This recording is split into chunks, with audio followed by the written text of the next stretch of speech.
Hey guys, it's Mitchie. Okay, so this week I'm doing my new segment, this versus that. I know, aren't my graphics amazing? It's just for right now until I get a computer, so bear with me. Alright, so this week's subjects, I thought it'd be appropriate just because of all the hype. We do Twilight Saga versus Harry Potter series. I never understood that, why one's called Saga and one's called series, but you know, it's okay. Let's get to it. Alright, so for the series, Harry Potter has a lot of people die in the books. You know, almost every book there's another death, which is kind of sad, but then again it just makes the story that much more rich and more enticing, and it makes it almost that much more real because death is inevitable. And you know, it's like when you add death, it is sad, but it adds so much more to the story. While in Twilight, the whole entire series, I think only one person dies, like one character, which wasn't even a very important character, dies of a heart attack. So, yeah, I think Harry Potter definitely takes the cake on that one. Let's see, Harry Potter has very complex family issues. His parents were murdered when he was a baby, and he was the only one to survive the tragedy. Let's see, his aunt and uncle and cousin don't seem to like him at all. And yeah, it is explained why his aunt doesn't like him. It doesn't really explain why his uncle and cousin don't like him. So I think that's very, very upsetting. If I had to live with my family who didn't like me, I'd probably cry myself to sleep. Just saying.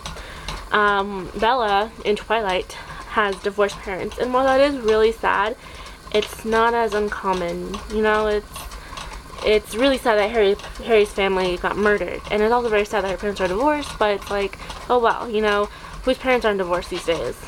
So I don't think that it really adds to the story that her parents are divorced. It probably just makes it that much more boring, because, you know, it takes away from the vampires. Ooh. So,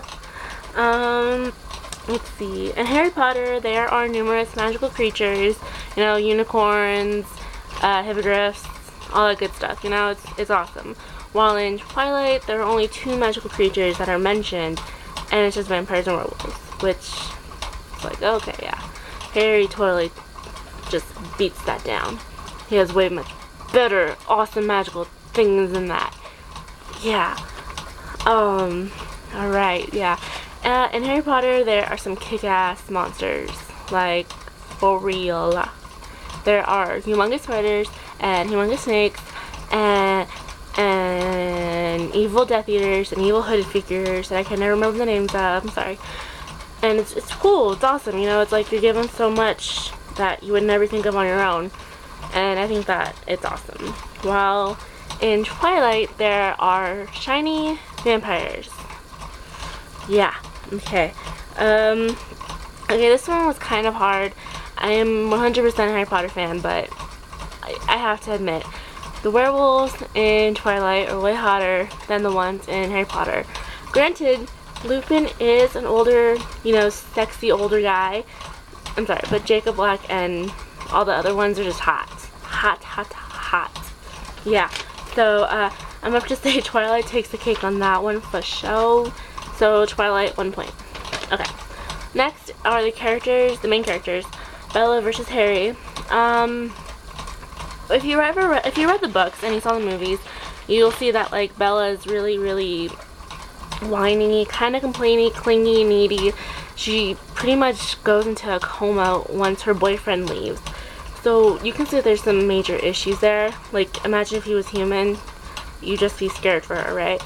Well, I think that's because she's an only child, and that as an only child, she only thinks about herself. She doesn't think about like other things besides what's going on with her, and you know, she's also like really socially handicapped, as you can tell. She doesn't really make friends.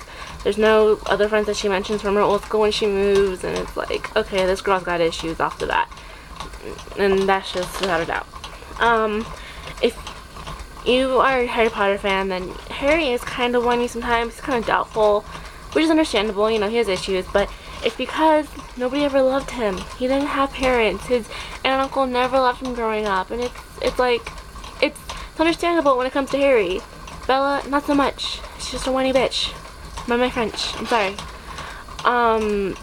Bella falls for a 100-year-old vampire. I'm sorry, but that's just not attractive. No matter how hot he is, it's like, dude, you're pretty much falling for a really, really old guy.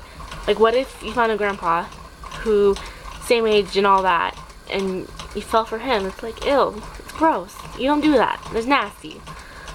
Ugh, she's like, and like, seriously, she's totally just like materialistic, because she would never fall for an actual 100-year-old person. Yeah, so she's totally materialistic. You know she is. Yeah. Alright.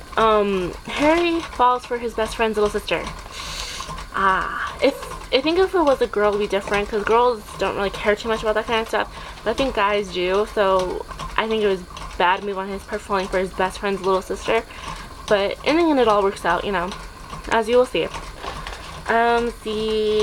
Bella knows that vampires and werewolves exist, which is awesome. If I knew that kind of stuff, I'd be totally hyped about it. But then again, I'd be kind of nervous. I'm like, oh my god, I think vampires and werewolves exist. I'm probably going crazy.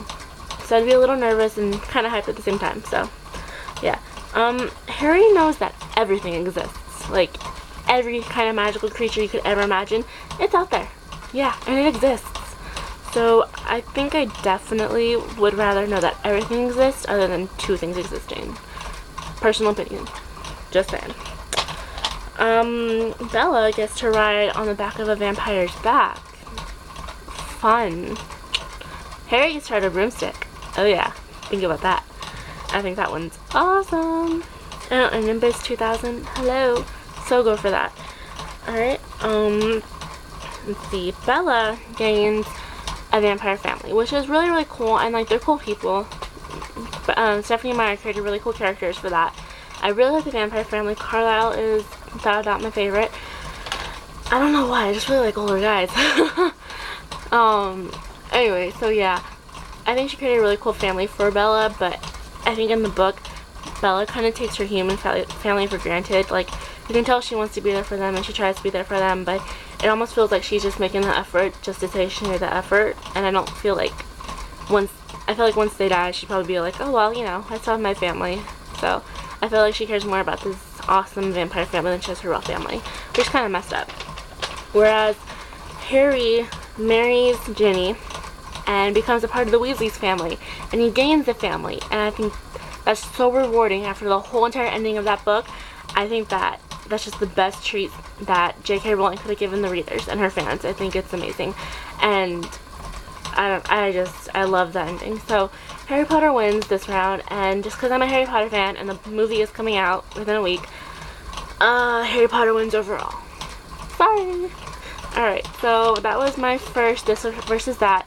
If you guys have any comments, good or bad, please let me know. I want to know what I can do better. I know I didn't do so hot this time, but let me know what I can improve, what I did alright, and just leave your comments, subscribe, and just, oh, give me some subjects, anything this versus that. I want some original ideas, so let me know what you guys come up with, alright? Alright, bye bye guys, good night.